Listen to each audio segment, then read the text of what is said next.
Hello అండి, అందరికీ నమస్కారం. అనుకుంటే షాక్ కొట్టే వాళ్ళని ఏమంటారో తెలుసా? ఓ సుకుమారి అంటారు అనమాట. మనందరికీ ఒక షాకింగ్ ఎక్స్పీరియన్స్ ఇవ్వడానికి భాగ్యం తర్వాత మళ్ళీ మన ముందుకు వస్తున్న ఐశ్వర్య రాజేష్ మన ముందు ఉన్నారు. The beautiful and wonderful actress. Hello Aishwarya Rajesh. Hi అండి. అండ్ ఆ సుకుమారి తోటి చాలా అనుభవించబోతున్నటువంటి మా తిరువీర్ గారు కూడా ఇక్కడే ఉన్నారు. హలో తిరువీర్ గారు. సో మీ టీజర్ చూసిన తర్వాత మాత్రం మాకు ఒక షాక్ కొట్టింది. ఓహో, మళ్ళీ కొత్త కాన్సెప్టా అన్న డైలాగ్ అన్ని చోట్ల వినిపిస్తుంది అనమాట. మీకేమనిపించింది కొత్త కాన్సెప్ట్ ఇలా వినగానే, డైరెక్టర్ గారు చెప్పగానే మళ్ళీ కొత్త కాన్సెప్ట్ అనే ఫీలింగ్ మీకు కూడా వచ్చిందా? Of course. ఫస్ట్ తిరువీర్ గారు మస్ట్ బి ఆన్ బోర్డ్ కదా, ఆబ్వియస్ గా. సో తిరువీర్ గారు, ఎలా, how was your experience? Shock కొడుతుంది అన్నదే పాయింటే చాలా కొత్తది. షాక్ కొట్టే అమ్మాయి వల్ల అతనికి కొన్ని ఎక్స్పెక్ట్ చేస్తూ ఉంటాడు తన లైఫ్లో, కాబట్టి అది ఇంకా మోర్ ఛాలెంజింగ్. సో ఆ మెలిక వేయడం అన్నది ఇంకా ఎలా ఇది పాసిబుల్ అన్నది మనకి మామూలుగా ఇప్పుడు చిలకలో ప్రాణాలు ఉన్నాయి అన్నప్పుడు తీసుకురావాలంటే ప్రాసెస్ ఎలా ఉంటుంది అనేది ఒకటి ఉంటుంది కదా, సేమ్ అంతా క్యూరియస్గా ఉండింది. ఓకే, కానీ నిజంగా టీజర్ అంటే ఇంకా చాలా ఉంది ఎక్స్ప్లోర్ చేసి అసలు ఏం జరగబోతుంది తెలుసుకోవడానికి అనేది అర్థమవుతుంది. టీజర్ ఈజ్ జస్ట్ టీజర్ డెఫినెట్గా, కానీ అందులోనే మాకు ఒక క్యూరియాసిటీ అనమాట. అసలు ఏంటి, ఎలా దీన్ని ముందుకు తీసుకువెళ్ళబోతున్నారు? ఓకే, షాక్ కొట్టడం అంటే ఇది నిజంగా పాసిబుల్లా? ఇలా చాలా క్వశ్చన్స్ అండ్ క్యూరియాసిటీ అయితే వచ్చింది. కానీ టీజర్ చూడక ముందు వరకు మీ ఇద్దరి కాంబినేషన్ అంటే మాకు టక్కున కళ్ళ ముందు గుర్తొచ్చేది టక్కు జగదీష్. సో ఆ ట్రామా నుంచి బయటకు వచ్చే లోపు ఇలాంటి రివర్స్ ట్రామా వచ్చింది మీకు. సో రివెంజ్ బాగా ప్లాన్ చేసినట్టున్నారు ఐశ్వర్య రాజేష్ గారు. అవును, అక్కడ చాలా ఇబ్బంది పెట్టారు కదా తిరువీర్. యాక్చువల్లీ దాంట్లో వచ్చి నాని మీద కోపంతో తిని పెళ్లి చేసుకుంటాను. తిని మంచోడు ఎవరైతే చేసుకుందాం అనుకున్నాను, కానీ ఇంత టార్చర్ పెట్టేవాడైతే తెలియదు అనమాట. బికాజ్ ఆ ఫిల్మ్లో ఫస్ట్ కట్ చేసే ఫస్ట్ సీన్లోనే చెయ్యంతా ఇలా తిప్పేసి నిజంగా చాలా అలాంటి సీన్స్. అండ్ ఈ సినిమాలో కరెక్ట్గా నాకు మంచి ఆపర్చునిటీ దొరికింది అనమాట. సో ఈ సినిమాలో హీరోయిన్స్కి ఒక టచింగ్ సీన్ కూడా లేదు, ఎందుకంటే ముట్టుకుంటే షాక్ పడుతుంది, ఎగిరి పడతాడు. So that it's nice, no, ఒక కొత్త concept. When people want to watch new films అంటే ఇప్పుడు కూడా రీసెంట్గా సంగీతం మన శ్రీనివాస్ గారు అంత పెద్ద legendary director at the age of 94 yearsలో అంత గొప్ప సినిమా తీసి, అంటే అంత కొత్త కాన్సెప్ట్లో సినిమా తీశారు ఆయన. సో ఐ థింక్ ఆడియన్స్ కూడా చాలా ఎంజాయ్ చేస్తున్నారు. సో ఎప్పుడు ఆడియన్స్ ఏంటంటే కొత్త కొత్త ఐడియాస్ని చాలా వెల్కమ్ చేస్తూ ఉంటారు. నేను మన టీజర్ లాంచ్లో కూడా చెప్పాను, ఆబ్సెషన్ గురించి చెప్పాను, చాలా వైరల్ ఆబ్సెషన్ సినిమా గురించి మాట్లాడాను కదా. సో ఇప్పుడు మనకి ఇట్స్ ద ఫ్యాక్ట్ అనమాట. మంచి కంటెంట్ ఏ లాంగ్వేజ్లో అయినా సరే మనం చూస్తాం. బట్ డెఫినెట్గా ఈ టీజర్ చూసాక మాత్రం ఆ నమ్మకం, ఆ వెళ్ళాలన్న ఒక డెసిషన్ యాక్చువల్లీ మనకి పోస్టర్ టీజర్తోనే డిసైడ్ అయిపోతున్నాం ఆడియన్స్గా ఈ సినిమా థియేటర్కి వెళ్ళి చూడాలా వద్దా అన్నది. But I think teaser has achieve that already. ఏదో ఇంట్రెస్టింగ్గా ఉంది and on top of it entertainment అయితే గ్యారంటీ అన్నది ఈ టీజర్ అయితే చెప్పేసింది. సో ఒక్కసారి టక్ జగదీష్ డేస్లోకి వెళ్దాము. ఈయన స్వాతిముత్యం లాగా, అగ్నిముత్యం లాగా అలా అమాయకుడిగా కనిపిస్తాడు కదా, ఆ క్యారెక్టర్ కట్ చేస్తే ఫుల్ కాంట్రాస్ట్. ఆ చేంజ్ ఓవర్ ఎలా ఉండిందండి అప్పట్లో? అప్పుడు actually what I felt was ఒక మంచి యాక్టరు అని అనుకున్నాను. బికాస్ నాని గారు ఇస్ అ న్యాచురల్ పర్ఫార్మర్. ఇప్పుడు మేమిద్దరం యాక్ట్ చేసినప్పుడు ఆయన ఒక విషయం నాకు చెప్పారు, ఒక ఆపోజిట్ యాక్టర్ రియాక్షన్స్ వల్ల యాక్టర్ పర్ఫార్మెన్స్ బెటర్ అవుతుంది. And it is also very challenging when your co actor is giving you tough. మనకు కొంచెం ఒక ఛాలెంజింగ్ వస్తుంది, ఈగో వస్తుంది, మనం కూడా ఇంకా బాగా చేయాలని ego in a nice way. I felt Thiru was a good actor, బాగా యాక్ట్ చేస్తున్నారు అనేసి. So looking at his growth, నేను కూడా చిన్న చిన్న క్యారెక్టర్స్ చేశాను. స్లోగానే ఒక యాక్టర్గా టైం కొంచెం ఇవాల్వ్ అయ్యాను యాజ్ అన్ యాక్టర్గా, హ్యూమన్ బీయింగ్గా. It takes lot of time to become ఒక పొజిషన్కి రావడానికి అండ్ దాన్ని సస్టైన్ చేయాలి. So I think what he's achieve today is not easy కదా. Obviously. From there to here. టక్లో చూశాను, అప్పుడు ఆయన హీరో కాదు, ఏమీ కాదు, it's just character actor who's wanting to do good roles. Today తన మీద డబ్బులు పెట్టి ఒక హీరోగా సినిమా తీసాడు. మల్టిపుల్ లాంగ్వేజెస్ లో కూడా రిలీజ్ చేయబోతున్నా సినిమాగా. ఐ థింక్ ఐ రియలీ ఒక యాక్టర్కి ఒక అంగీకారమే కదా. So I think very happy for him. Seriously very happy for your growth. And ఇంకా ఇంకా చాలా ఎదగాలి. అండ్ దానికి ఇది కూడా ఒక 10 మెట్లు ముందుకు తీసుకువెళ్తుందని నమ్ముతున్నాము. అండ్ తిరువీర్ గారు అంటే క్యారెక్టర్ ఆర్టిస్ట్గా మీరు చేస్తున్నప్పుడు ఐశ్వర్య రాజేష్ గారికిను, ఇప్పుడు హీరో హీరోయిన్గా చేస్తున్నప్పుడు ఐశ్వర్య రాజేష్ గారికి మీరు ఏం డిఫరెన్స్ గమనించారు చెప్పండి. నా లోపల అయితే స్వెట్ కనబడుతుంది. ఇంకా అంటే లేదు, నాకు ఫస్ట్ నేను టక్ జగదీష్ షూట్ పళనిలో ఉండింది. మేము వెళ్ళాం కానీ మా షూట్ క్యాన్సిల్ అయింది అక్కడ. నాకు సరే ఇంత దూరం వచ్చావు కదా లుక్ టెస్ట్ చేద్దామని అక్కడ కూర్చోబెడితే ఇవాడు అప్పుడే క్యారవాన్ నుంచి సెట్లోకి వస్తున్నారు. కాకపోతే దానికి ముందు ఎప్పుడో ఫ్రెండ్ ల్యాప్టాప్లో నేను కాకమొట్టే చూశాను. నాకు ఎవరు తెలీదు, సినిమా చూస్తున్నాను సబ్ టైటిల్స్ పెట్టుకుని ఎవరు వీళ్ళు ఇంత బాగా చేస్తున్నారు అని. అప్పటికి నాటకం చేస్తూ ఉండేవాని, థియేటర్ అయిపోయింది, ఫ్రీలాన్స్ థియేటర్ చేస్తున్నామని. సో యాక్టర్స్ని గుర్తుపట్టగలుగుతాను ఎవరు బాగా చేస్తారు అని. సో చూసినప్పుడు అలా చూస్తూనే ఉన్నాను, చాలా బాగా చేస్తున్నారు ఎవరు ఇవ్వడానికి. తర్వాత కట్ చేస్తే వరుసగా సినిమాలు ఫాలో అప్ చేస్తున్నాను. ఈవెన్ టక్ జగదీష్ అప్పుడు కూడా కాపీ రణసింగం రిలీజ్ అయింది, దాని గురించి ఓటీటీ చూస్తుండే కదా. నాకు పళని తర్వాత అక్కడ షూట్ చేయాల. టక్ జగదీష్ సెట్కి వచ్చిన తర్వాత శివ నిర్వాణ అన్న రా యశ్వన్ పరిచయం చేస్తా అన్నాడు. నాకు చాలా ఇష్టమైన యాక్టర్, ఫేవరెట్ యాక్టర్. సో తీసుకెళ్తుంటే కూడా ఒక రకమైన నర్వస్నెస్ ఉండే, అమ్మో అని. వెళ్ళిన తర్వాత పరిచయం చేశారు, అయిపోయింది. ఫస్ట్ డే ఆ ఫస్ట్ నైట్లో చేయి విరిచే సీనే అది. ఇది ఏంట్రా ఇలా వచ్చింది సీన్ అనుకొని నా వల్ల టేక్ పడుతుందా ఏంటి ఏమనుకుంటారో అని లోపల చాలా టెన్షన్, భయం. సో ఇదే స్వెట్ అప్పుడు ఇప్పుడు కూడా. సో చేసిన తర్వాత ఫస్ట్ షాట్ తర్వాత బాగా చేస్తున్నారు మీరు అన్నారు. అమ్మ అనుకున్నాను కానీ ఆ భయం పోలా. సో అంటే నా వల్ల రైట్ టేక్ పడితే నాకు నచ్చదు.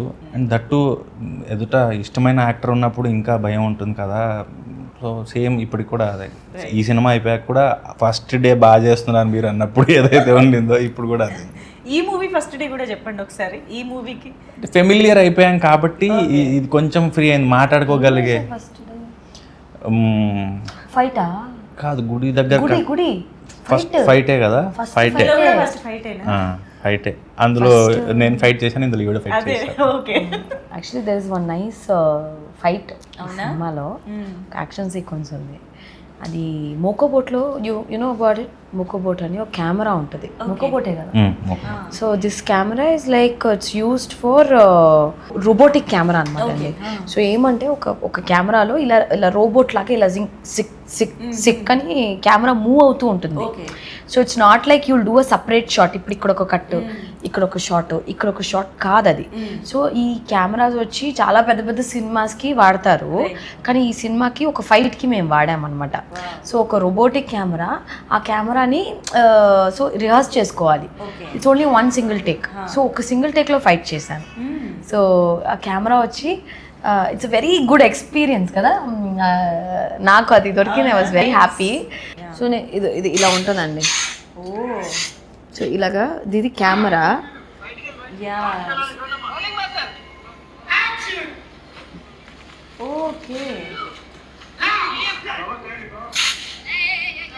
సో ఇలాగా it will just be in one take. ఇంకా అది ఫాలో అయిపోతూ ఉంటుంది మొత్తం కొరియోగ్రఫీ అంతా. సో చేయడానికి మీకు ఎక్స్పీరియన్స్, రేపు మాకు చూడడానికి చాలా అది. సో బేసిక్గా అన్ని మూమెంట్స్ గుర్తుపెట్టుకోవాలి. అండ్ స్టంట్ ఫైటర్స్ కూడా ఆ టైమింగ్లో వస్తారు, నేను అది గుర్తుపెట్టుకుని చేయాలన్నమాట. ఒక్కసారి ఏదైనా ఒకటి మిస్ అయినా కూడా మళ్ళీ ఫస్ట్ నేను చేయాలి. సో అన్నీ సింక్ అవ్వాలన్నమాట.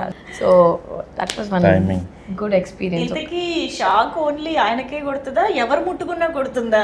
దానికి ఒక బ్యాక్ స్టోరీ అయితే ఉంది, ఎందుకు అమ్మాయికి షాక్ కొడుతుంది అనేది. So it's beautifully written emotional connect, bonding తో రాశారు. ఎప్పుడైనా ఎక్కువ కోపం పడినా, ఎక్కువ సంతోషపడినా, యాంగ్జైటీ ఎక్కువ ఏదైనా ఆటోమేటిక్గా తనలో బాడీ నుంచి ఎలక్ట్రిక్ పవర్స్ జనరేట్ అవుతుంది అనమాట. ఇది నిజంగా ఉందా సైంటిఫికల్? రేర్, అక్కడెక్కడ వరల్డ్లో 2-3 ఉన్నారు. అవునా? But I knew one friend, వాడికి ముట్టుకుంటే అప్పుడప్పుడు షాక్ కొట్టేదన్నమాట. సో యూజువల్గా వింటర్స్ లో స్టాటిక్ అది ఎక్కువ ఉంటుంది, డ్రైగా ఉంటుంది, ఈవెన్ కుర్చీలో కూర్చొని లేచినా ఒక్కొక్కసారి లేచినా ఉంటుంది ప్లాస్టిక్ ఎక్కువ ముట్టుకున్నప్పుడు. యా, అది ఎక్స్పీరియన్స్ చేస్తాం. కానీ ఇలా ఒక మనిషికి ఎంత ఎక్కువగా ఉండడం అనేది అదొక ఏదో ఫాల్ట్. ఇది చాలా డిఫరెంట్ గా ఇంట్రెస్టింగ్ గా ఉంది. యా, సో తిరువీర్ గారు మొత్తానికి అంటే మీరు తెలుగు అమ్మాయి అయినప్పటికీ చెన్నైలో ఎక్కువగా సినిమాలు చేసి, and of course Kousalya Krishnamurthy దగ్గర నుంచి, అండ్ ఇప్పుడు సంక్రాంతికి వస్తున్నాం దగ్గర నుంచి ఇంకా మా అమ్మాయి ఎక్కువ అయిపోయారు. బట్ తిరువీర్ గారు ఇప్పుడు చెన్నై వెళ్ళారు అనుకోండి ఫర్ ఎగ్జాంపుల్, మీరు అంటే ఆ రోజంతా ఒక యాక్టర్నో లేకపోతే ఏ స్టూడియోకి కావాలంటే ఆ స్టూడియోకి వెళ్ళొచ్చు, ఏదైనా తినొచ్చు అన్న ఒక ఆప్షన్ ఇస్తే ఏం చేస్తారు ఐశ్వర్య రాజేష్ గారి హెల్ప్తో? నాకు మామూలుగా ఈ పెరుగుతున్నప్పుడు ఈ యాక్టర్స్ చెప్తూ ఉండేవాళ్ళు, పాండీ బజార్లో ఉండేవాళ్ళం, ఏవిఎం స్టూడియోస్ చుట్టూ తిరిగేవాళ్ళు, ఛాన్సెస్ కోసం ఇక్కడ రెంట్కి ఉండేవాళ్ళం అని చెప్తూ ఉంటారు. నాకు ఆ ప్లేసెస్ అన్ని చూడాలని ఉంటుంది ఒకసారి. You never been to Chennai? Chennai వచ్చాను కానీ ఆ ప్లేసెస్ తెలియదు నాకు. వస్తే నేను లిమిట్ తిరువన్మయూర్, వీసాకి అమెరికన్ ఎంబసీ అట్లాంటివి ఒక చెన్నై ఎందుకు వచ్చారు? హైదరాబాద్లో ఎంబసీ ఉంది కదా. నేను నాకు అక్కడ ఈజీగా వచ్చింది. సో అట్లా 2-3 ప్లేసెస్ తప్ప నాకు చెన్నై పెద్ద తెలీదు. కానీ తిరువీర్ అని పేరు పెట్టుకున్నందుకు ఎలా అయితే ఈవిడ తెలుగు అమ్మాయి తమిళనాడులో ఉంటున్నారో, నేను తెలుగు అమ్మాయి తమిళాయిని అనుకుంటుంటారు. నన్ను మీకు తెలుగు వచ్చా అంటుంటారు కొంతమంది కాల్ చేసి. లేదండి, నేను తిరువీర్ అంటే తెలుగు వాడినే అండి అని చెప్పుకోవాల్సి వస్తుంది. సో అదే ఐశ్వర్య రాజేష్ గారు, మీరు అక్కడక్కడ ప్లేసెస్ కి తిప్పాలి నెక్స్ట్ టైం ఆయన చెన్నై వస్తారు. అంటే ఆ లైఫ్ ఎలా ఉంటుంది? స్టూడియో పాండి బజారే కదా, కార్ వేసుకుని 6 రోజులు హాఫ్ డేలో ఫినిష్ చేస్తాను. మొత్తం కథలన్నీ చెప్పాలి. ఈ స్టార్ ఇక్కడ ఉండేవారు, ఇక్కడ నుంచి అలా వెళ్ళారు కదా, అవన్నీ తెలుసుకోవాలి మీకు. యా, సో మీరు ఇప్పుడు ఒక డే కంప్లీట్గా ఏ స్టూడియోలోకైనా వెళ్ళొచ్చు, ఏ షూటింగ్ అయినా చూడొచ్చు, ఏ స్టార్నైనా కలవచ్చు, ఏదైనా చేయొచ్చు అంటే ఏం చేస్తారు? అంటే ఇప్పుడు నాకు పవర్స్ ఇచ్చారా? ఇచ్చాను. సో మీకు ఆల్రెడీ షాక్ అనే పవర్, ఇది యాడెడ్ పవర్ ఇచ్చారు. So maybe I'll go meet తెలుగులోనా తమిళ్లో? తెలుగులో. ఓకే. ఫస్ట్ జూనియర్ ఎన్టీఆర్ గారిని కలుస్తాను. కలిసి ఆయనతో ఊరికే I'll just have a chat with him because I really like and admire his work. And నేను అడుగుతాను ఆయన్ని, అండ్ లైక్ ఎప్పుడన్నా మీకు ఎప్పుడన్నా I want to work with you, so అలాంటి ఏదైనా ఆపర్చునిటీ ఉంటే నాకు ఇవ్వండి. అందులో విలన్ ఏదైనా ఉంటే నాకు నీ ఛాన్స్ వచ్చినప్పుడు అడగాలి. నాకు పవర్ ఎలాగో ఛాన్స్ వచ్చింది కదా, మీతో పాటు నేను కూడా వచ్చి అడుగుదామని. ఇచ్చారు కదా ఛాన్స్ ఒకసారి, మీరు ఆయనతో యాక్ట్ చేయండి, నేను విలన్ గా చేస్తాను. ఓకే సరే, ఓకే, అది కూడా మీరే అడిగేస్తే సరే అడుగుతాను. ఫస్ట్ నాకు ఆ పవర్ రాని. So that's what you do. So పొద్దున కాఫీ ఆయనతో తాగి, దెన్ కాఫీ మీటింగ్ అయిన తర్వాత లంచ్ ప్రభాస్ గారితో భోంచేస్తాను. ఎందుకంటే ఆయన భోజనం చాలా బాగా పెడతారని నేను విన్నాను. గట్టిగా ప్లాన్ చేసావు అమ్మాయి. అదే చాలా coffee, breakfast, lunch. So Prabhas గారిని మీట్ అయ్యి సాయంత్రం చాయ్కి రాజమౌళి గారిని మీట్ అవుతాను. సరే ఏదన్నా ఇలా వారణాసి తర్వాత ఇప్పుడు అయిపోయి ఉంటుంది కదా కాస్టింగ్ అంతా. సో దాని తర్వాత డిన్నర్కి మీట్ అనిల్ రావుపూడి గారు, అండ్ పొద్దున జూనియర్ ఎన్టీఆర్ గారిని మీట్ అయ్యాను, మధ్యాహ్నం ప్రభాస్ గారిని మీట్ అయ్యాను, రాజమౌళి గారిని మీట్ అయ్యాను అని చెప్పి ఆ అనిల్ గారికి షేర్ చేసుకుని, సో అనిల్ గారు వీళ్ళందరూ ఆల్మోస్ట్ డేట్స్ అన్ని బుక్ చేసుకుని నాకు ముందే చెప్పాలి, ఇప్పుడే మీరు నా డేట్స్ తీసుకోవాలి, లేకపోతే తర్వాత నేను అవైలబుల్ ఉండను అని చెప్పి అనిల్తో కొంచెం చిల్ అయ్యి then I end my day. ఎలా ఉంది నా ప్లానింగ్? అసలు అదిరిపోయింది, మామూలుగా లేదు. పొద్దున ఫస్ట్ అయితే పొద్దునే లేచి పెద్దమ్మ గుడికి వెళ్తా. గుడికి వెళ్ళి దేవుడి ముందు కాఫీ కొని దేవుడిని ఫస్ట్ దేవుడా మంచి దేవుడా, తినడానికి తినిచ్చావు, అన్నీ ఇచ్చావు, వీళ్ళందరినీ కూడా కలిసే ఛాన్స్ ఇచ్చావు, అలాగా దేవుడిని గట్టిగా మొక్కు అడిగేవన్నీ కూడా జరిగేలా చూడు. అదే అన్నీ జరిగిన తర్వాత సో ఎలాగో జరిగిపోతాయి అని. సో మీరు డియర్లో చేశారు, అందులో కూడా ఒక గురక ఆ కాన్సెప్ట్, మీరు పాపం ప్రతాప్లో కూడా you have that emotional flash back and everything, మీకు ఒక ఇది అలాగా ఇది కూడా కొంచెం సిమిలర్ అని అనుకోవచ్చా? ఈ ప్లాట్ పాయింట్ ఏదైతే ఉందో షాక్ కొట్టడం అనేది, అంటే దీన్ని ఎలా డ్రైవ్ చేస్తారు, వాటికి భిన్నంగా ఎలా ఉంటుంది ఈ సినిమా అనేది ఎలా చెప్తారు మీరిద్దరు? సో బేసిక్లీ అది వచ్చి ఒక గురక పెట్టడం అనేది ఇట్స్ ఎ యూనివర్సల్ కాన్సెప్ట్. అవును. Everybody lot of people can connect to it. And uniqueness ఏంటంటే ఇప్పుడు ఈ అమ్మాయికి షాక్ కొడుతుంది అనేది it's very rare case. But rare అయినా కూడా కనెక్ట్స్, ఎమోషనల్ బాండింగ్స్ ఇవన్నీ వచ్చి వేర్ ఎవ్రీబడి కెన్ కనెక్ట్ అనేది. దాంతో దీంతో కంపేర్ చేస్తే you can't compare it like that. Okay. That is a regular problem. ఒక గురక అనేది అందరింట్లో ఎవరో ఒకరు పెడతారు, పెట్టేవాళ్ళు ఉంటారు లేదా పడేవాళ్ళు ఉంటారు దాని నుంచి. ఎగ్జాక్ట్లీ. సో తిరువీర్ గారు, మీరు ఇలాంటి ప్రాబ్లమ్స్కి ఎలా రిలేట్ అవుతూ ఉంటారు? యాక్చువల్ కోఇన్సిడెన్స్ ఏంటంటే పాపం ప్రతాప్లో ఫస్ట్ ప్రాబ్లం గురకదే ఉండింది. నాకు గురక ఉన్నట్టుగా ఉండింది. గుడ్ నైట్ ట్రైలర్ వచ్చిన తర్వాత పాయింట్ తీసేసి దాన్ని మళ్ళీ వేరే ప్రాబ్లం పెట్టి మార్చేయాల్సి వచ్చింది. అవును, యాక్చువల్లీ మేము కూడా 80% ఆఫ్ ది మూవీ తీసేసిన తర్వాత గుడ్ నైట్ వచ్చింది. సో వాళ్ళది ఫస్ట్ వచ్చింది. సో యూనిక్ కాన్సెప్ట్స్ ఎప్పుడు ఏది ఫస్ట్ వస్తే అది ఇంకా సెకండ్ టైం అది బెస్ట్, సెకండ్ అది కాపీ అయిపోతుంది, వర్కౌట్ అవ్వదు. సో దాంట్లో చూసుకుంటే దానికి దీనికి అసలు సంబంధమే లేదు. ఇది మోర్ లైక్ ఫెయిరీ టేల్ లాగే ఉంటుంది, కానీ ఎమోషన్ బాగా కలిపాడు ఈ కథకి. నాకు బేసిక్గా చిల్డ్రన్ లిటరేచర్ చాలా ఇష్టం. నాకు ఈ స్టోరీ అలాగే అనిపించేది. మాకు ఒక ప్రాబ్లం, తనకు ఒక ప్రాబ్లం, రెండు ఫ్యామిలీస్, ఎమోషను, దానికి ఒక సొల్యూషను. అంటే లైక్ మనకి ఒక పుస్తకం చదివినట్టు చిన్నపిల్లలు ఏదైతే బుక్ బొమ్మలతో ఉన్నవి ఎక్కువ ఇష్టపడతారు. వాళ్ళు కార్టూన్ పక్కన మనకి చందమామ కథల్లో వాటిలో బొమ్మలు ఉండి పక్కన మ్యాట్ టెక్స్ట్ ఉంటుంది. అది ఎంత ఇంట్రెస్టింగ్గా ఎంగేజింగ్గా ఉంటుందో ఈ సినిమా కూడా నాకు అలా అనిపించింది. ఓ, సో అయితే అందరికీ క్యాటర్ చేసే సినిమా, అన్ని ఏజ్ గ్రూప్ పిల్లలు ఇంకా బాగా ఎంజాయ్ చేయొచ్చు. అవునా? Nice, this is interesting. I think political drama కూడా ఉందనిపిస్తుంది. అది కూడా ఫన్నీ, అంటే లైక్ లైటర్గానే ఉంటుంది, దాని మీద ఫోకస్డ్ ఉండదు, కథలో భాగంగా ఉంటుంది తప్పితే దాని మీద ఏం సినిమా ఉండదు. Okay okay. అండ్ బేసిక్గా ఈ సినిమాలో ఎక్కడ జరుగుతుంది అంటే విచ్ ఏరియా, మేము ఏ బ్యాక్ డ్రాప్ ఎక్స్పెక్ట్ చేస్తున్నాము సినిమాలో? ఇది కైండ్ ఆఫ్ ఉత్తర తెలంగాణ, సిద్దిపేట ఇటువైపు. షూటింగ్ కూడా అక్కడే చేశారా? చాలా పోర్షన్. ఎలా అనిపించింది ఆ లోకల్ ఏరియాకి? సిద్దిపేటలో ఒక పెద్ద పెద్ద హోటల్స్ ఉండవండి.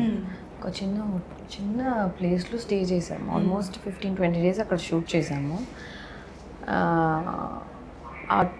It's small like village. ఆ విలేజ్లో ఒక క్యూట్ అయిన ఒక చిన్న హోటల్ అని చెప్పలేము, ఒక మినీ రిసార్ట్ లాగా ఉండింది. బట్ అక్కడ ఆ ప్లేస్లో ద మోస్ట్ పీస్ఫుల్ స్లీప్ అయితే అక్కడ వచ్చింది. సో నాకే వచ్చిందేమో అనుకున్నాను.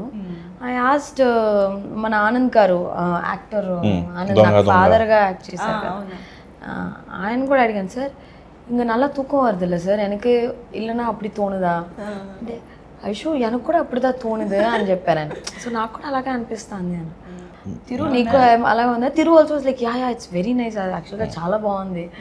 సో అక్కడ వచ్చి early morning every day we left by 7 o'clock, shoot అయితే 7:30, 8కి స్టార్ట్ చేసేస్తాము. Some times will shoot till 9, some days will wrap by 6. And I think చాలా బాగుండింది ఆ విలేజ్ కూడా అంత బాగుంది. అంటే అది ఇంకా కాంక్రీట్కి అలవాటు పడిన ఊరు, ఇంకా అవే పెంకుటిల్లులు, అవే మండువాలు అలా ఉన్నాయి కదా, చాలా బాగుండింది ఊరు. లోకల్ ఫుడ్ అంతా టేస్ట్ చేసారా? తెలంగాణ ఫుడ్ అంటే నేను ఇక్కడే కాబట్టి నాకు అలవాటే. ఇంకా ఆనంద్ గారు ఎక్కడున్నా కూడా మనం ప్రాపర్ తెలంగాణ ఫుడ్ తింటామన్న గ్యారంటీ లేదు కదా. మనం అలా ఊర్లలోకి అక్కడికి వెళ్ళినప్పుడు కొంచెం ప్రాపర్ ఆథెంటిక్. అక్కడేదో ఒకటి ఫేమస్, అదేదో అది రొట్టె, దాన్ని ఏమంటారు, సర్వపిండి. సర్వపిండి అదే తిన్నారా? నేను కళ్ళు కూడా తాగాను. ఓకే ఓహో okay. So nice. I think as a team ఈ ఫిలిం క్యారెక్టర్స్గా ఆమ్ని గారు ఉన్నారు సినిమాలో. ఐ థింక్ మా మదర్ ఆమ్ని గారు, నాకు father Anand garu, Muralidhar Goud garu, my village show Anjamama, Gavireddy, full padding. And photographer Vishnu. So he acted with me in Kausalya Krishnamurthy. So okay okay. అవునా? అప్పటి నుంచి. Okay. Ya nice nice. Okay. So tell us something about Bharath Darshan garu debutante and ఇలాంటి ఒక interesting concept entertainment ఎలా handle చేశారు అనుకుంటున్నారు, మీ experience ఏంటి? First తనకి కమర్షియల్ సినిమా బాగా అర్థం చేసుకున్నాడు. నిన్న అన్నాడు కదా సినిమాలు audience టీజర్ బాగా దాంట్లో అన్నట్టు, అవును. సినిమా థియేటర్కి వెళ్ళి చూసి నేను ఆడియన్స్ పల్స్ని చూసేవాడిని, ఏ సీన్కి ఎలా రియాక్ట్ అవుతున్నారని. నాకు తన రైటింగ్లో నచ్చేది ఏంటంటే ఒక ఒక కమర్షియల్ లేకపోతే ఒక క్రౌడ్ పుల్లర్ హీరో లేకపోతే సినిమా ఏదైతే ఉంటుందో దానికి ఏమేమి ఎలిమెంట్స్ ఉంటాయో అవి బాగా పట్టుకోగలుగుతాడు అనిపించింది. ఈవెన్ రైటింగ్ కూడా అంత బాగా రాసుకుంటాడు. సో తనకి డబ్బులు వచ్చే సినిమా మాత్రమే తెలుసు అనిపించింది నాకు. అంటే ఆ విధంగా చూస్తే ఇతను మంచి కథలు రాయగలుగుతాడు, ఆడియన్స్ని బాగా చదువుకున్నాడు, పట్టుకోగలుగుతాడు అనిపించింది. That is a very important quality కదా, ఆడియన్స్ పల్స్ తెలిసి చేయడం అనేది. ఐ థింక్ సంక్రాంతికి వస్తున్న ముందు వరకు కూడా ఐశ్వర్య రాజేష్ అంటే మాకు ఒక ఇంటెన్స్ రోల్స్, సీరియస్ రోల్స్, నేను కూడా అదే అనుకున్నాను, కొంచెం ఏడుపు రోల్స్ ఇలాంటివే గుర్తొచ్చేవి. బట్ ఐ థింక్ ఇప్పుడు మొత్తం ఇమేజ్ మారిపోయింది. ఈ సినిమాలో కూడా అది కొంచెం కంటిన్యూ అవుతుందని అర్థమైపోయింది, దట్ ఎంటర్టైన్మెంట్ కామెడీ పార్ట్ అనేది. సో మీరు ఆ కామెడీ టైమింగ్ని ఎలా షేర్ చేసుకునేవాళ్ళు, అంటే సీనియర్ కదా ఎంతైనా, సో ఇప్పుడు ఇది చెప్పండి, ఇది నేను చెప్తాను, అలా ఉండేదా? ఎక్కడో చోట మాత్రం హెల్ప్ చేసేవాళ్ళు. నేను అంటే ఒక సోఫాలో తను పడుకునే సీన్ ఉంటుంది, తీరు ఇలా అనుకుంటే వెళ్ళిపో బాగుంటుంది అని అట్లాంటి చిన్న చిన్న యాడ్ ఆన్స్ చెప్పేవాళ్ళు. దానివల్ల వర్కౌట్ అయ్యే క్యారెక్టర్. ఒక సీక్వెన్స్లో నేను హాల్లో అలా పడుకుంటాను, తిరుగు వచ్చి అలా చూసేసి వెళ్ళిపోతారు అనమాట. నేను చెప్పాను అలా కాదు, చూసి స్మైల్ చేసి ఇలాగ దిష్టి తీసేసి వెళ్ళండి. జనరలీ నేను అది నా నెఫ్యూకి చేస్తా, మా అన్న కొడుకు కూతురు క్యూట్గా ఉంటారు కదా చిన్న బిడ్డలు. సో చూసినప్పుడు అయ్యో ఎంత ముద్దుగా ఉంది అని చెప్పి ఇలాగా దిష్టి తీయడం నాకు అలవాటు. తీస్తే పారుడా అత్త, వాడి పేరు ఆర్యన్, చూడరా ఆర్యన్ ఎంత దిష్టి ఉంది నీకు, అందరు నువ్వు అందంగా ఉన్నావు కదా, నీకు అందరు దిష్టి పెట్టేస్తున్నారు బంగారం అని చెప్తే వాడు నాకు తీస్తాడు, వాడు నాకు క్యూట్ బాండ్ అనేది so that is that little things what we do in real life. I thought okay, అది అంటే తనకి ఇష్టం ఈ అమ్మాయి అంటే, టచ్ కూడా చేయలేని కెమిస్ట్రీ వర్కౌట్ అదే అసలు సినిమా అంతా ఒక ముట్టుడు లేదు ఏమీ లేదు. సో ఇలాంటి క్యూట్గా ఏదన్నా చేయాలి కదా. సో బికాజ్ సెకండ్ హాఫ్లో హీ హెల్ప్స్ మీ హౌ, ఇప్పుడు జనరల్గా ఈ అమ్మాయికి యాంగ్జైటీ వస్తే కానీ లేకపోతే కోపం వస్తే ఎక్కువ సంతోషం వస్తే కరెంట్ షాక్ పాస్ అవుతుంది. సో ఈయన వచ్చి కొంచెం మెడిటేషన్ చేసుకోమ్మా, బ్రీతింగ్ ఎక్సర్సైజ్ చేయమ్మా, he wants to correct it, ఎందుకని అనేసి. So nice. సో అలాట్ ఇంకా తెలుసుకోవాలి సినిమా గురించి, అండ్ మోస్ట్ ఇంపార్టెంట్లీ మ్యూజిక్ కూడా. మ్యూజిక్ ఎలా ఉండబోతోంది, పాటలు కానీ బ్యాక్గ్రౌండ్ మ్యూజిక్ కానీ బై భరత్?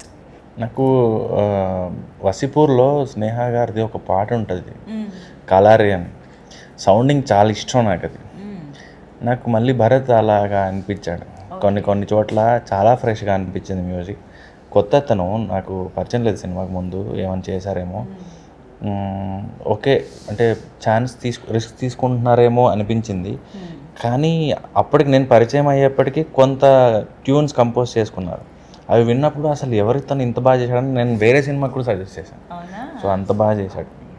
టీజర్కి బీజిఎం అయితే అదిరిపోయింది. ఆ పేసు, ఆ ఎంటర్టైన్మెంట్, జోష్ అంతా కూడా ఆ మ్యూజిక్ ద్వారా చాలా బాగా కుదిరింది అనిపించింది. అండ్ మీరు? So I think young music director, ఇప్పుడే అప్కమింగ్ అండ్ చాలా బాగుండింది, ఫ్రెష్గా ఉండింది మ్యూజిక్. కానీ మాకైతే భలే క్యూట్ అనిపించింది మ్యూజిక్తో పాటు ఆ టీజర్ చూసినప్పుడు. మీ ఇద్దరి యూనో మీ అల్లరి ఆయన అమాయకత్వం రెండు కలిపి చాలా బాగా అనిపించింది. And I think last but not the least డెఫినెట్గా మన మహేశ్వర్ రెడ్డి గారు, the producer Ganga entertainments. So అందరు సినిమా టీం అందరూ ఆయన ఫ్యాన్స్ అసోసియేషన్ ఏర్పాటు చేశారని అర్థమైంది నాకు మొన్న. So how was it working under this production, ఇంత యూనిక్ స్క్రిప్ట్ని చేయడం? See, he's a very passionate producer అండి, బికాజ్ ఆయన మంచి సినిమా తీయాలి, నా సినిమా ఎలాగన్నా బాగుండాలి, ఇది నాకు బాగా రావాలని అని బాగా, అంటే ప్రతి ఒక్క ప్రొడ్యూసర్ అలాగే ఉంటారు. బట్ ఆయన వచ్చి ఎవ్రీ ఒక్క క్రాఫ్ట్లో ఒక్కొక్క డిపార్ట్మెంట్లో పర్సనల్గా ఇన్వాల్వ్ అయ్యి, సార్ ఇది కొంచెం ఏదన్నా కొంచెం ఇది చేద్దామంటే చేసేద్దామా అని చెప్పి వెంటనే మాట్లాడి అది కరెక్ట్ చేయడం. సో చాలా ప్యాషనెట్ ప్రొడ్యూసర్గా అయితే కనిపించారు. సో ఇలాంటి ప్రొడ్యూసర్ మన తెలుగు సినిమాకి అన్ని లాంగ్వేజెస్కి చాలా ముఖ్యం. So I think I really wish ఆయనకి ఈ సినిమా ఒక పెద్ద బ్లాక్ బస్టర్ అయ్యి and ఇంకా చాలా మంచి మంచి సినిమా చేయాలి అని I really wish him all the success. And I think అన్ని లాంగ్వేజెస్లో రిలీజ్ చేయడానికి ఐ థింక్ ఇది అందరికీ యూనివర్సల్ పాయింట్ లాగా, అంటే ఇది ఎవరికైనా జరగచ్చు అన్న ఒక సెన్సే కారణమా ఆర్ ఇంకేమైనా ఎలిమెంట్స్ ఉన్నాయా? Like you have decided to particularly ఈ ఫిల్మ్ని మనం తమిళ్, మలయాళం అన్ని చోట్ల వెళ్ళాలి అని ఎందుకు డిసైడ్ అయ్యారు? ఫెయిరీ టైల్స్కి బౌండరీస్ ఏముండవు. సేమ్ తను చెప్పినట్టుగా మేము చిల్డ్రన్ లిటరేచర్ చదివేప్పుడు ఈవెన్ జర్మన్వి చదివేవాళ్ళం, కొరియన్వి చదివేవాళ్ళం. సో మోరార్లెస్ అంతటా ఒకేలా ఉంటాయి. కొన్ని స్టోరీస్ అయితే నేను షాక్ అయ్యేవాని ఏంటంటే మా నాన్న నాకు చిన్నప్పుడు చెప్పింది కొరియన్ టేల్స్లో కూడా అది ఉండేది.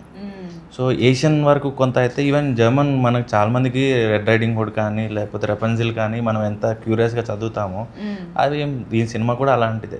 ఏ పిల్లలైనా ఎక్కడ ఏ ఫ్యామిలీ అయినా ఏ ఆడియన్స్ అయినా చూస్తారని. ఇంతకీ నాకు అంటే ఇప్పుడే ఒక క్రేజీ క్వశ్చన్ గుర్తొచ్చింది. ఎప్పుడైనా షాక్ కొట్టిందా రియల్గా? మనిషిని ముట్టుకుంటే అని కాదు, జనరల్గా బాగా కొట్టింది చిన్నప్పుడు, గట్టి చాలాసార్లు. చాలా సార్లా? అంత క్రేజీ పనులు ఏం చేశారు? ఫ్రిడ్జ్ ముట్టుకుంటే షాక్ కొట్టింటుంది అందరికీ నాకు తెలిసి. అది అవుతుంది, అది కంపల్సరీ అందరూ ఎక్స్పీరియన్స్ చేస్తుంటాం. అవుతుంది. Fridge is very common. Fridge ముట్టుకుంటే షాక్ కొట్టేది అనేది I think it's very common. ఊర్లో వైర్ ఒక రూమ్లోంచి ఒక రూమ్కి కరెంట్ కోసం వేసే వైర్ ఉంటే దాని మీద టేప్ వేసి ఉండింది. అయితే ఆ టేప్ ఫ్రెండ్ నేను వాళ్ళ ఇంటికి ఏదో పని మీద వెళ్తే సరే ఆ వైర్ ముట్టుకోరా అన్నాడు. దీంట్లో ముట్టుకున్నాను. ఇంకొంచెం పక్కకు అన్నాడు, ఇంకొంచెం పక్క, ఆ టేప్ మీద ముట్టుకోరా అన్నాడు. ముట్టుకుంటాను, టేప్ పట్టుకున్నాను. అది ఆ మెట్ల మధ్యన ఉండే ప్లేస్, గోడకి మెట్లకి ఉండే గోడకి మధ్యలో అది కొట్టింది కదా. దాని తర్వాత నా ఫ్రెండ్ని కన్విన్స్ చేయడానికి నాకు చాలా టైం పట్టింది. మా ఇంట్లో చెప్పక ఇంకెక్కువ కొడతారని. మీ ఫ్రెండే చాలా గట్టి కొట్టింది అది. అవునా? అప్పటి నుంచి వైర్ అంటేనే భయం నాకు. సో ఇప్పుడు టీజర్లో యాక్చువల్లీ ఒక మంచి డైలాగ్ ఉంది, దేవుడు మన దగ్గర నుంచి ఏదైనా తీసుకుంటే దానికి 10 రెట్లు మళ్ళీ తిరిగి ఇస్తాడు అన్నట్టుగా. మీ లైఫ్లో అలా ఏమైనా జరిగిన ఎక్స్పీరియన్స్? బేసిక్గా థియేటర్ చేసిన తర్వాత ఎక్కువ తీసుకున్నది ఏంటంటే ఏజ్, తర్వాత ఫ్యామిలీని రిస్క్ చేయడం, అంటే సంపాదించకపోవడం, స్ట్రగుల్ అవ్వడం, ఇవన్నీ. సో ఆ రిస్క్ అనేది ఎక్కువ ఉండింది, సంపాదించి తోడుంటారు అనే దాంట్లో. సో తర్వాత ఏజ్, దాన్ని మనం ఆపలేము. సో ఈ ప్రాసెస్లో ఏంటి ఇది ఏం అవ్వట్లేదు అనే పెయిన్ ఏదైతే ఉండిందో, ఇప్పుడు యాక్టర్ అవ్వడం, హీరో అవ్వడం, తర్వాత ఇప్పుడు కాస్త ఫేమ్, డబ్బులు అన్నీ చూడడం. సో నాతో పాటు స్టార్ట్ చేసిన వాళ్ళు చాలా పెద్ద స్టార్స్ అయిన వాళ్ళు ఉన్నారు, నాతో పాటు స్టార్ట్ చేసిన వాళ్ళు ఇంకా స్ట్రగుల్ అవుతూ ఉన్నారు. సో నేను ఎంతో కొంత బెటర్ అయ్యాను అనిపించింది. సో అక్కడ ఏదైతే దేవుడు తీసుకున్నాడు అనే దానికి మీకు అడిగిన క్వశ్చన్కి ఇక్కడ పే ఆఫ్ అయింది. ఐశ్వర్య రాజేష్ గారు, మీకు ఇప్పుడు ఒక విషయం మన లైఫ్లో పోయింది అనుకోండి, ఆ మూమెంట్లో, ఆ టైంలో వచ్చి మనం చాలా బాధపడతాం. నిజంగానే అది కావాలి అని గట్టిగా కోరుకున్నప్పుడు దానికోసం చాలా ఫైట్ చేస్తాము. బట్ అయినా కూడా అది మన నుంచి వెళ్ళిపోతాయి కొన్ని. ఆ టైంలో ఆ particular be it relationship or be it in any ఏదన్నా, లైక్ ఒక సినిమా పరంగా కూడా ఏదైనా ఒక సినిమా మనకు వచ్చి పోయింది అనుకోండి, చాలా ఫీల్ అవుతాం. అబ్బా ఏంట్రా అబ్బా ఎంత హోప్స్ పెట్టుకున్నాను ఈ సినిమా మీద, వస్తే బాగుండు కదా, కొంచెం లైఫ్ ఏదైనా మారేదేమో, నాకు పెద్ద స్టార్ కేటగిరీలో వచ్చేదేమో అని అనిపించే టైమ్స్ కూడా ఉన్నాయి. ఒక పర్సనల్ లైఫ్లో కూడా అలా అనిపిస్తుంది. ఏదన్నా మనకి ఆల్మోస్ట్ దొరికి we think our whole world is that no, మనం మన ప్రపంచమే ఇది ఇంకా అన్నప్పుడు టక్కన పోతుంది. సో ఈ మన లైఫ్లో ఏదైనా సరే అండి, నథింగ్ ఇస్ పర్మనెంట్. మనం కూడా ఉన్నంత వరకే. మనం లేకపోతే దేర్ నథింగ్ నో. మనం ఇప్పుడు జస్ట్ ఒక రెస్టారెంట్కి వెళ్తాం, వాడు ఒక డెసర్ట్ కానీ ఒక మంచి భోజనం కానీ చాలా అందంగా తెస్తాడు, డెకరేట్ చేసి. అది చూసినప్పుడు చాలా బాగుంటుంది. అన్నీ తినేసిన తర్వాత అది ఖాళీ అయిపోయి it looks very empty, dirty, right? So life is like that. It's very simple. అన్నీ ఉన్నప్పుడు ఒకలా ఉంటుంది, ఏమీ లేనప్పుడు ఇంకోలా ఉంటుంది. So what I learned in life is, ఏది పర్మనెంట్ అయితే కాదు.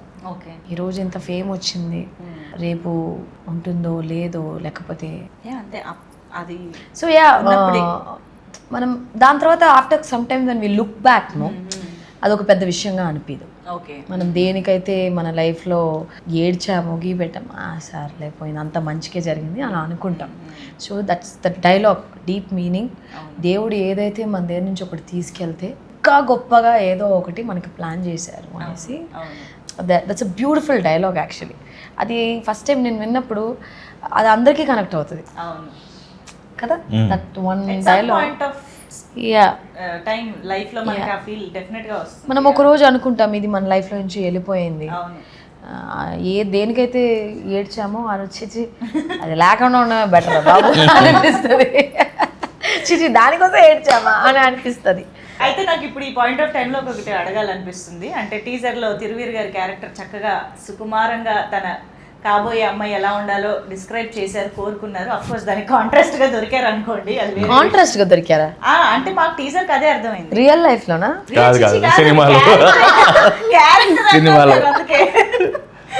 సినిమాలో సుకుమారి కావాలనుకుంటే ఓ సుకుమార్ దొరికింది. సో ఇప్పుడు మా సుకుమారి ఐశ్వర్య రాజేష్ గారికి అలా ఒక ఇలాంటి అబ్బాయి కావాలి అని ఏమైనా ఉందా? ఏమి కోరుకోవట్లేదండి, కోరుకుంటే అవన్నీ ఏం జరగట్లేదు. అలా అలా అలా డిస్క్రైబ్ చేసి ఎలాంటి సుకుమారుడు కావాలి? ఇప్పుడు ఏ అమ్మాయి అయినా మనని చక్కగా చూసుకోవాలి ఇన్ ద సెన్స్ డబ్బులు ఖర్చు పెట్టి అది కాదు, అది కూడా ఉండాలి. But I'm just saying that a man needs to stand for a woman at any cost. That is very very important. ఏం జరిగినా ఎన్ని లైక్ సునామీ వచ్చినా కూడా తన చేయి పట్టుకుని నేను ఉన్నాను, I will be there for you అని చెప్పే ఒక వ్యక్తి, that is I think true love. But అవి ఈ కాలంలో కొంచెం కష్టం అని అనుకుంటున్నారు అబ్బాయిలు, చూసుకోండి మరి. Okay, yeah, it was so nice talking to you both. Thank you very much once again for joining. Thank you.